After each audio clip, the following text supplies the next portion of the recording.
Le Chaim de Chaim, ce Shabbat, était le Shabbat qui était avant l'Ag BaOmer, le 33e jour du Omer, qui est le jour de Iloula, du décès de grand maître Rabbi Shimon ben Yochai, qui a quitté le monde au 18e jour du mois de Iyar, qui correspond au 33e jour du Omer, d'où l'expression l'Ag BaOmer.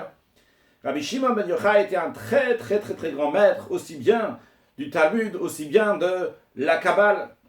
Rabbi Shimon ben Yochai, dans sa vie, il a passé une très grande partie de ce très grand moment de sa vie en confinement. Et dans ça même, il y a eu deux étapes de confinement. Une première, après encore une deuxième étape. Rabbi Shimon ben Yochai était assis avec d'autres maîtres. Et il y en a un qui a dit, ce que les Romains font, c'est extraordinaire. Et Rabbi Shimon ben Yochai a dit, tout ce qu'ils ont fait, c'est pour leurs intérêts. Lorsque le gouvernement a entendu ça, ils ont dit qu'il faut tuer Rabbi Shimon ben Yochai. Rabbi Shimon ben Yochai est parti se cacher à la synagogue, au lieu d'études. Sa femme lui a amené à manger. Il était là-bas avec son fils, il étudiait la Torah. Puis après un moment, lorsque les recherches sont devenues plus intenses, il a dit, il faut qu'on va se cacher ailleurs, parce que si on va forcer ma femme, donc ta mère, eh bien, elle risque de dire où on est, vu qu'elle va avoir, elle est en grande souffrance, et ça va être grave pour nous. Donc, il est parti avec son fils dans une grotte. Là-bas, il y a eu un miracle, qui est un caroubier qui a poussé, et une source d'eau qui est sortie. Comme ça, ils ont pu se nourrir. Pendant tout le temps qu'ils étaient dans la grotte, qu'ils étudiaient la Torah, la partie dévoilée de la Torah, la partie cachée de la Torah, le Zohar, le Mishnayot, ils étudiaient lorsqu'ils étaient dans la grotte. Au bout de 12 ans, il y a le prophète Élie qui est venu, qui a annoncé que l'empereur il est mort, et donc les décrets sont annulés. Maintenant, Rabbi Shimon ben Yochai peut sortir de la grotte. Et en effet, Rabbi Shimon ben Yochai avec son fils Rabbi Elazar est sorti de la grotte. Ils étaient tellement dans leur bulle d'études, dans leur bulle spirituelle, que lorsqu'ils sont sortis, ils ont vu des gens qui labouraient et semaient, ils travaillaient la terre, donc ils faisaient du commerce, des affaires, la vie ordinaire. Ils ont dit, comment est-ce possible qu'il y a des gens qui s'occupent de Chayesha, des choses qui sont de la vie juste provisoire, c'est juste là pour maintenant, après ça part. Et comment ils mettent de côté Chaye Olam, une vie éternelle, comme l'étude de la Torah, l'accomplissement des mitzvot. Et tellement ça les a bouleversés que chaque endroit où ils mettaient leurs yeux, comme ça ils fixaient leurs yeux sur l'endroit, eh bien, miraculeusement, cet endroit brûlait. Alors, il y a une voix céleste qui a dit, « Hey, vous êtes sortis ici pour brûler, pour détruire mon monde, repartez dans votre grotte. » Et en effet, c'est ce qu'ils ont fait. Ils sont repartis dans la grotte, et ils sont restés encore 12 mois dans la grotte. Ils ont dit, vu que quand on juge des Réchaïm, des mécréants, dans l'enfer, eh bien, on les juge là-bas donc pendant 12 mois. Eh bien, nous, on n'est pas plus mal que ça, on n'est pas pire que ça, donc on était là pendant 12 mois, maintenant, on peut ressortir. Et quand ils sont ressortis, Rabbi Elazar est encore, entre guillemets, dur, on va dire, et son père, Rabbi Shimon, il a apaisé son fils. Si son fils, donc, il abîmait quelque chose en regardant, son père, Rabbi Shimon, arrangeait ces endroits-là. Et même, on raconte après, quand il a vu quelqu'un qui était avec 2 bouquets de myrte, il lui a dit, pourquoi 2 bouquets de myrte? Il lui a dit, parce que c'est la veille de Shabbat, on a de Shabbat. Il lui a dit, pourquoi 2? Il a dit, pour Zachor, pour Shamor. Il a dit à son fils, regarde comment les Juifs sont extraordinaires, ils préparent Shabbat, etc. À la suite de ça, le Talmud raconte que Rabbi Shimon ben Yochai, il a dit, une fois qu'il a été guéri, c'est apaisé après donc de ces 13 ans qu'il était dans la grotte, il a dit, est-ce qu'il y a quelque chose que je peux arranger ici dans cette ville? Est-ce que je peux être utile? Aider la ville. Parce que lorsque quelqu'un a été sauvé de quelque chose, eh bien, il faut remercier Akadosh Baruch Hu par ça. Et comment on remercie Akadosh Baruch Hu par ça? En faisant quelque chose qui est bien pour la communauté, pour l'endroit où on se trouve. On retrouve ça chez le 3e des patriarches, Yaakov. Que Yaakov, lorsqu'il est arrivé à Shrem, et là-bas, donc, une fois qu'il est arrivé là-bas, il était sauvé, aussi bien de ce qu'a voulu lui faire son beau-père Lavan, aussi bien de ce qu'a voulu lui faire donc son frère Esav. Eh bien, il leur a fait du bien. Il leur a fait donc des pièces de monnaie, donc il leur a fait des marchés, il leur a fait donc des bains là-bas. Il a arrangé l'endroit qui était là-bas, il a aidé. Alors Rabbi Shimon ben Yochai a dit, qu'est-ce que je peux faire pour aider? Qu'est-ce qu'il a fait pour aider? On lui a dit, oui, il y a un endroit dans la ville que les Kohanim ne peuvent pas passer là-bas, parce qu'il y a un doute, est-ce qu'il y a des gens qui sont enterrés en dessous ou pas? Et un Kohen, donc n'a pas le droit de se rendre impur, n'a pas le droit de passer donc pas au-dessus d'un endroit où il y a quelqu'un qui est enterré, au-dessus d'un mort. Et c'est la raison pour laquelle ils sont embêtés, ils doivent faire un détour. Qu'est-ce qu'il a fait Rabbi Shimon ben Yochai? Il a fait donc ce qu'il a fait, pour pouvoir retrouver où est-ce qu'il y avait des gens qui étaient enterrés, pour faire que les Kohanim vont pouvoir passer dans cet endroit-là. Cette histoire est quand même une histoire incroyable. Rabbi Shimon ben Yochai, il était dans la grotte pendant 13 ans. S'imagine combien de Torah il a étudié là-bas. Lui, avec son fils, il a étudié pendant 13 ans.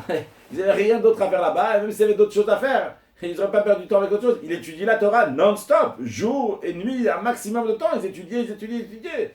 Rabbi Shimon ben Yochai, c'est Torato Manuto. Tout son métier, entre guillemets, toute sa vie, c'est juste l'étude de la Torah. Rabbi Shimon ben Yochai, c'est celui qui dit dans le Talmud, dans Brachot, que il ne faut pas travailler, il faut juste étudier la Torah toute la vie. Et c'est vrai que là-bas, il y avait Rabbi Ishmael, il n'est pas d'accord avec lui. Et le Talmud dit qu'en effet, il y en a beaucoup qui ont fait comme Rabbi Shimon ben Yochai, ça n'a pas marché. Il faut faire comme Rabbi Ishmael, il faut travailler aussi, étudier et aussi travailler. Mais Rabbi Shimon ben Yochai, toute sa vie, c'est la Torah. Enfin, il ressort au bout de 13 ans, il est rempli, débordant de Torah. Sûrement, il leur a dit, hey, venez, je vais vous faire ici des cours de Torah, mes amis, pendant 13 ans, vous allez voir un peu de quoi, qu'est-ce qu'on a à dire. Et d'ailleurs, dans le Talmud, dans le traité Shabbat, on dit en effet que Rabbi Shimon ben Yochai, il est devenu dans sa sagesse beaucoup plus fort qu'avant. Avant, il étudiait avec Rabbi Pinchas ben Yair, et Rabbi Shimon ben Yochai, c'est lui qui demandait des questions. Rabbi Pinchas ben Yair donnait 12 réponses, et après, c'était Rabbi Pinchas ben Yair qui demandait des questions, et Rabbi Shimon ben Yochai qui donnait 24 réponses. En effet, il était un très grand érudit. Donc la première des choses qu'il aurait dû faire, je vais vous donner un grand cours de Torah. Pour moi, pour un peu, enfin, partager ce que j'ai dans moi-même. J'ai besoin de le dire à d'autres personnes. Mais il a demandé, qu'est-ce que vous avez besoin? Pas qu'est-ce que j'ai besoin. Qu'est-ce que vous avez besoin? Qu'est-ce que je peux faire? Donc la première des choses, il pense aux autres. Qu'est-ce que les autres ils peuvent faire? Il est sorti d'un confinement. Et il y avait 2 étapes dans son confinement. Il y avait 12 ans et encore un an. Il y a un premier confinement, après on dit on va allonger encore le confinement. Et quand il ressort, qu'est-ce qu'il fait la première des choses? Il pense comment je peux améliorer la planète? Qu'est-ce que je peux faire pour les autres? Comment je peux être utile pour la communauté? Et non pas quelque chose qui va être mondial ou national ou quoi que ce soit. Il y a un endroit, une rue, dans laquelle les Kohanim ne peuvent pas passer par là-bas. Et alors ils vendent des tours. Non, Rabbi Shimon ben Yochai a dit je vais aller les aider. Comme ça, je vais aider les autres. C'est extraordinaire. Tu te trouves en confinement. Eh bien, quand tu ressors du confinement, maintenant, tu dois réfléchir comment je peux être utile à la communauté. Et des fois, tu peux penser que c'est des choses qui sont incroyables, qui sont très très grandes, qui sont puissantes, qui vont changer la planète. Si tu as les moyens, tant mieux. Mais n'attends pas d'avoir les moyens pour changer la planète. Changer la planète, ça se passe avec chacune de nos actions. Chaque petite action qu'on fait, c'est elle qui change la planète. Et dans les actions même à faire, en plus évidemment du fait que Rabbi Shimon ben Yochai, Torato Manuto, il faut rajouter dans l'étude de la Torah. En plus de ça évidemment, ça c'est la base et c'est l'essence, c'est le moteur de tout ce qu'on peut faire et influencer sur l'entourage. Mais en plus de ça, et quand je dis en plus, pas juste un plus, la cerise sur le gâteau, c'est le gâteau. C'est va influencer d'autres. Réfléchis comment, qu'est-ce que les autres ils ont besoin. Non pas que moi j'ai besoin de m'étaler sur des autres, mais comment moi je peux être utile pour d'autres personnes. Qu'est-ce que les autres, ils ont besoin de moi? Moi, me mettre au service de la communauté, au service de ma famille. Parce que ça, on parle de la communauté, mais ça commence chez soi, à la maison déjà. Évidemment, si tu n'as pas ton conjoint, tes parents, tes enfants, tes cousins, tes cousines, tes oncles, tes tantes, que tu vas t'occuper de celui qui est à l'autre bout du monde. Ça commence tout d'abord chez soi. Une fois, il y avait quelqu'un qui était déjà assez avancé dans son âge. Et il a dit, lorsque j'étais jeune, je voulais changer toute la planète. Après, j'ai grandi, j'ai vu que je ne pouvais pas, alors j'ai décidé, au moins, je vais changer mon pays. Après, lorsque j'ai grandi, j'ai vu que j'arrivais pas, j'ai dit, bon, au moins ma ville, je vais changer au moins ma ville, faire influencer la ville. Après, quand j'ai vu que j'arrivais pas, j'ai dit, bon, au moins mon quartier. Après, quand j'ai vu que j'arrivais pas, j'ai dit, au moins ma rue. Après, quand j'ai vu que j'arrivais pas, alors j'ai dit, bon, au moins mon immeuble dans lequel j'habite. Après, quand j'ai vu que j'arrivais pas, j'ai dit, au moins ma maison. Après, quand j'ai vu que j'arrivais pas, j'ai dit, bon, au moins moi-même, je vais me changer. Et il dit, si j'avais été plus intelligent, j'aurais commencé avec moi-même d'abord. Après, je commençais donc sur ce qui est juste autour de moi, ma maison, ma famille, après la communauté, après la ville, après le pays, après le monde entier. Le message, en tout cas, il faut commencer doucement, proche de soi, mais quelque chose de concret. Et chacun réfléchir. On sort d'un confinement, on commence maintenant une nouvelle vie. C'est pas possible que le monde va continuer exactement de la même manière que c'était avant. Et ça dépend de nous si ça continue de la même manière ou pas. C'est sûr que dans notre tête, ça s'est changé, mais dans l'action aussi, ça a changé. Ça va prendre un petit moment pour être avec la famille. Le monde n'existe plus. Et je suis là maintenant avec avec ma famille. Une fois, un Rav a raconté qu'une fois par semaine, il étudiait avec son fils, je sais pas, c'est 20 minutes, un quart d'heure. Et une fois, quelqu'un est venu, il a dit c'est quelque chose de très, très important, il est venu chez la maison, il a dit que je suis très occupé. Après, il a remarqué qu'il était en train d'étudier avec son fils. Et il s'est mis en colère, il a dit excuse-moi, étudier avec mon fils ce quart d'heure, ces 20 minutes-là, c'est très important pour moi, en effet. Ça commence dans la famille. Des fois, quand on est en confinement, on le réalise plus. Mais ça commence dans la famille. Après, on va influencer encore la communauté, on va l'influencer, etc. Et c'est un grand rave, c'est un rave de ville, c'est pas en Israël, c'est pas juste un rave de quartier ou un rave de. Bien que aussi, lui aussi doit étudier avec ça. Ça juste pour dire que ça commence chez nous avec des grandes choses. Parce que ces grandes choses-là sont ce qu'on appelle des petites choses des fois, mais ça, c'est les grandes choses. Les grandes, comme il est écrit dans Yom Yom, le travail, le service de Dieu, c'est pas de casser des montagnes, de fendre des rochers, ou des choses incroyables. Quand tu dis un verset de Chumash, un verset de Tehillim, tu le dis avec sincérité, ça c'est des choses incroyables, faut pas croire. L'Oba Shamayim, la Torah n'est pas dans le ciel, elle est dans les choses simples. Au sort de confinement, réfléchir maintenant, qu'est-ce que je peux faire? Comment je peux influencer la communauté? Comment je peux avoir affaire avec la communauté? Et conclure encore avec un deuxième point. Ça arrive l'Akba Omer, la fête de la Hardout, la fête de l'union, que tout le monde se retrouve toujours ensemble, on fait des parades ensemble, on fait un défilé ensemble, on fait une fête ensemble, on se met autour du feu ensemble et on danse ensemble. Et maintenant, oui, c'est ensemble. Tu es en confinement, lui il est de ce côté-là, l'autre il est de ce côté-là, l'autre il est de ce côté-là, il y a des distances.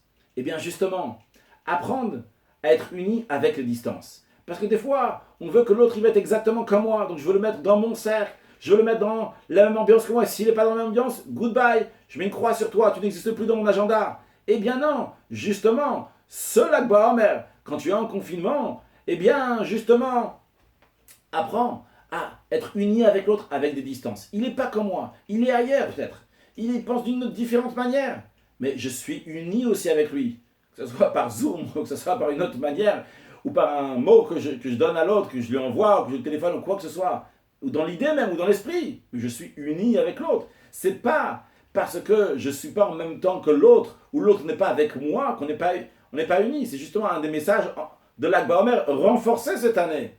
Pas seulement quand tu te trouves avec l'autre, tu es uni avec lui, quand l'autre se trouve avec toi, tu es uni avec lui, mais même quand l'autre est physiquement pas avec toi, et mentalement il n'est pas avec toi, mais tu es quand même uni avec lui. Eh bien ça, c'est la plus grande hardoute qu'il peut y avoir, c'est la plus grande union qu'il peut avoir. L'union ne veut pas dire qu'on est tous les mêmes, l'union c'est qu'on est différents les uns des autres, comme le Talmud dit dans sa Sanhedrin, de la même manière que Dieu il a fait des visages qui ne sont pas les mêmes. Dieu il a fait la même chose aussi. Que les mentalités ne sont pas les mêmes. Et c'est normal qu'il n'a pas la même mentalité que toi. Ah, ce n'est pas une raison pour se séparer de lui. C'est aussi une raison pour voir la divergence. C'est différent, mais je suis quand même uni avec lui. Je me retrouve avec lui. Ça, c'est la hardoute qu'on peut apprendre même quand on est en confinement. Et quand on va ressortir du confinement, réfléchir comment je peux être utile aux autres. Avec tout ce que j'ai fait pour ceux qui ont étudié la Torah pendant 2 mois non-stop, jour et nuit, chez eux à la maison, avec leurs conjoints et les enfants, avec leurs parents, quoi que ce soit, en tout cas quand on ressort, réfléchir comment je peux être utile à la communauté, comment je peux penser aux autres. Ça, c'est la hardoute, l'union que nous apprend Rabbi Shimon ben Yochai, qui nous apprend l'Akba Omer. Et par l'union, par cette force-là, eh bien c'est justement ça qui va nous amener la venue de Mashiach, et pas seulement ce qui va nous amener la venue de Mashiach, mais c'est la manière comment on vit déjà Mashiach aujourd'hui, que quand Mashiach va venir, on va voir comment on est tous unis ensemble dans l'essence, parce qu'on a tous la même âme, on est tous unis avec Akadosh Baruch Hu, et Dieu c'est notre Père. Que Dieu fasse qu'en les derniers instants de cet exil, Akadosh Baruch Hu va donner à chacun, à chacune ce qu'il a besoin, le mazal des enfants, la santé, la réussite matérielle, spirituelle, dans les études, dans les concours, avoir une bonne parnassa, avoir une excellente vie, la joie, le bonheur, et tous ensemble, on va accueillir Mashiach Nav, le Chaim, Shavua Tov.